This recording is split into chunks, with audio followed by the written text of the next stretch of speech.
Hi friends, നമസ്കാരം. ഒരു വ്യക്തിയെ സംബന്ധിച്ച് അവരുടെ ജീവിതത്തിന് സന്തോഷവും സംതൃപ്തിയൊക്കെ ഉണ്ടാക്കി കൊടുക്കുന്ന പല സാഹചര്യങ്ങളും ഉണ്ട്. പ്രത്യേകിച്ചും മിക്കവാറും ദിവസങ്ങളിൽ നമ്മൾ ചെയ്യുന്ന കാര്യങ്ങൾ മനസ്സിനെ വളരെയേറെ സ്വാധീനിക്കുന്നുണ്ട്. ഇപ്പോൾ ഏത് കാര്യത്തിനകത്താണെങ്കിലും ആരോഗ്യമുള്ളൊരു വ്യക്തിയെ സംബന്ധിച്ച് ഓരോ ദിവസവും വ്യത്യസ്തമായ എക്സ്പീരിയൻസ് ആണ്. ദാമ്പത്യത്തിനകത്താണെങ്കിലും ഒരു പുതുമ കണ്ടെത്തി അവിടെ ഒരു പോസിറ്റീവ് എനർജി ക്രിയേറ്റ് ചെയ്യുന്നവർ ധാരാളമുണ്ട്. അപ്പം ഞാൻ ഇന്ന് പറയുന്നത് ലൈംഗികതയിൽ കാമം കൂടുതലുള്ളവരുടെ ചില രീതികളെക്കുറിച്ചും പ്രത്യേകതകളെക്കുറിച്ചുമാണ്. അതിനു മുമ്പ് ഈ ചാനൽ ആദ്യമായിട്ട് കാണുവാണെങ്കിൽ ഒന്ന് ലൈക്ക് ചെയ്യണം, സബ്സ്ക്രൈബ് ചെയ്യണം, ഷെയർ ചെയ്യണം കേട്ടോ. ഇപ്പോൾ ഏത് കാര്യമാണെങ്കിലും ഒരു കാര്യം ആസ്വദിക്കണമെന്നുണ്ടെങ്കിൽ അതിൻ്റേതായിട്ടുള്ളൊരു സാഹചര്യം സൃഷ്ടിക്കേണ്ടതായിട്ടുണ്ട്. എന്നുവെച്ചാൽ നമ്മൾ എന്തിനാണോ കൂടുതൽ പ്രാധാന്യം കൊടുക്കുന്നത് നമ്മുടെ ചിന്തയും അതനുസരിച്ചായിരിക്കും. അപ്പോൾ ഇതിന് താല്പര്യം കൂടുതലുള്ളവരെ സംബന്ധിച്ച് വെറൈറ്റി രീതികളോട് ഒരു പ്രത്യേക ഇഷ്ടമുണ്ട്.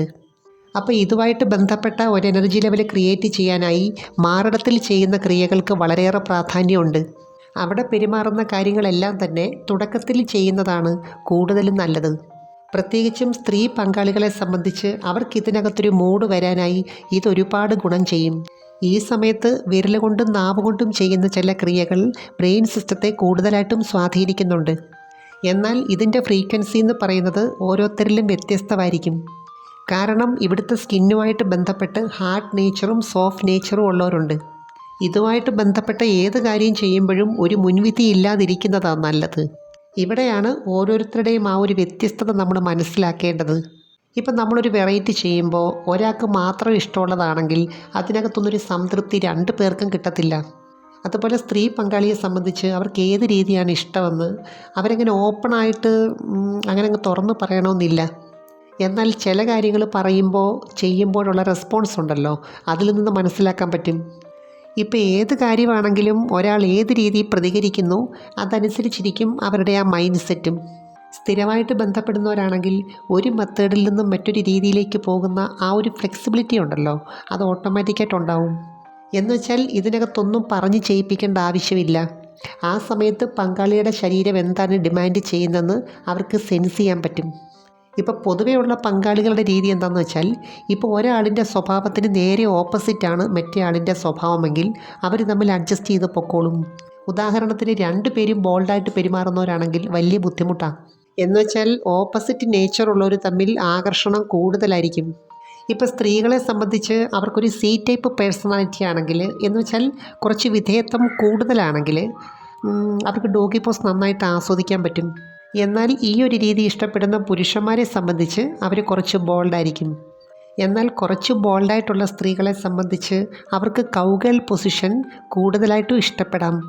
എന്നുവെച്ചാൽ ഏത് മെത്തേഡാണെങ്കിലും അതിനകത്ത് നിയന്ത്രണമെന്ന് പറയുന്നത് മുകളിൽ വരുന്ന ആൾക്കായിരിക്കും. അപ്പോൾ ഓരോരുത്തരുടെ ഇഷ്ടത്തിനനുസരിച്ച് ഇതിൻ്റെ ചില വേരിയേഷൻസൊക്കെ ട്രൈ ചെയ്ത് നോക്കാവുന്നതാണ്. ഇനിയിപ്പോൾ ഏത് മെത്തേഡാണെങ്കിലും അത് ശരിയായ രീതിയിൽ ആസ്വദിക്കണമെന്നുണ്ടെങ്കിൽ സ്ത്രീയാണെങ്കിലും പുരുഷനാണെങ്കിലും കിടപ്പറയിലേക്ക് വരുന്നതിന് മുമ്പ് കുറച്ച് ഫയലുകളൊക്കെ ക്ലോസ് ചെയ്തിട്ട് വേണം ഇതിലേക്ക് പ്രവേശിക്കാൻ. എന്നുവെച്ചാൽ ജോലി സംബന്ധമായിട്ടുള്ള പ്രശ്നങ്ങൾ, നെഗറ്റീവ് ചിന്തകൾ, ഉത്കണ്ഠ, ടെൻഷൻ, അതുപോലെ തന്നെ പേഴ്സണാലിറ്റിയായിട്ട് ബന്ധപ്പെട്ടൊരു ഫ്ലെക്സിബിലിറ്റി ഇല്ലായ്മ, ഇതൊക്കെ മാറ്റിയെടുക്കേണ്ടതായിട്ടുണ്ട്. ചുരുക്കി പറഞ്ഞാൽ നിങ്ങൾ രണ്ടു പേരും ഇവിടേക്ക് വരുമ്പോൾ മെറ്റ് രണ്ട് വ്യക്തികളായിരിക്കണം. ഏത് കാര്യത്തിൻ്റെയും വിജയത്തിൻ്റെ പിന്നിൽ അത് ആഗ്രഹിക്കുന്ന ഒരു മൈൻഡ് സെറ്റ് ക്രിയേറ്റ് ചെയ്യുക എന്നുള്ളതാണ് ഒന്നാമത്തെ കാര്യം. പതിവിൽ നിന്നും വ്യത്യസ്തമായിട്ട് സ്ത്രീ പങ്കാളിക്ക് ഇതിനകത്തൊരു തുടക്കം ഇട്ടുകൊടുക്കാം. അതുപോലെ നിൽക്കുകയൊക്കെ ചെയ്യുന്ന ചില സമയത്തെ പോസ്റ്റർ ഉണ്ടല്ലോ, അത് ആകർഷകമാക്കാൻ പറ്റും. ചിലർക്കാണെങ്കിൽ അതിനകത്തൊരു പ്രത്യേക കഴിവുണ്ട്. അപ്പോൾ ഏത് തരത്തിലുള്ള ബന്ധമാണെങ്കിലും അത് മെയിൻറ്റെയിൻ ചെയ്തുകൊണ്ട് പോയെങ്കിലേ ദീർഘനാൾ നിലനിൽക്കത്തുള്ളൂ. ഇനി ഏത് മെത്തേഡിനോടൊരു പ്രത്യേക ഇഷ്ടം തോന്നണമെങ്കിലും അതുമായിട്ട് ബന്ധപ്പെട്ട ചിന്തകൾ, ഫാൻറ്റസികൾ, അതുപോലെ കാഴ്ചകൾ ഒക്കെ തന്നെ വർക്കൗട്ട് ചെയ്യേണ്ടതായിട്ടുണ്ട്. അതുപോലെ ശരീരത്തിൻ്റെ മൊത്തത്തിലുള്ള ആരോഗ്യം, ഷേപ്പ്, ഹോർമോൺസിൻ്റെ പ്രവർത്തനം എല്ലാം തന്നെ ഇതിനെ സ്വാധീനിക്കുന്ന ഘടകങ്ങളാണ്. എനിവേ, നമുക്ക് മറ്റൊരു വീഡിയോയുമായി വീണ്ടും കാണാം. അപ്പോൾ ചാനൽ സബ്സ്ക്രൈബ് ചെയ്യാൻ മറക്കരുത്, ലൈക്ക് ചെയ്യണം, ഷെയർ ചെയ്യണം. Thanks for watching. See next time. By.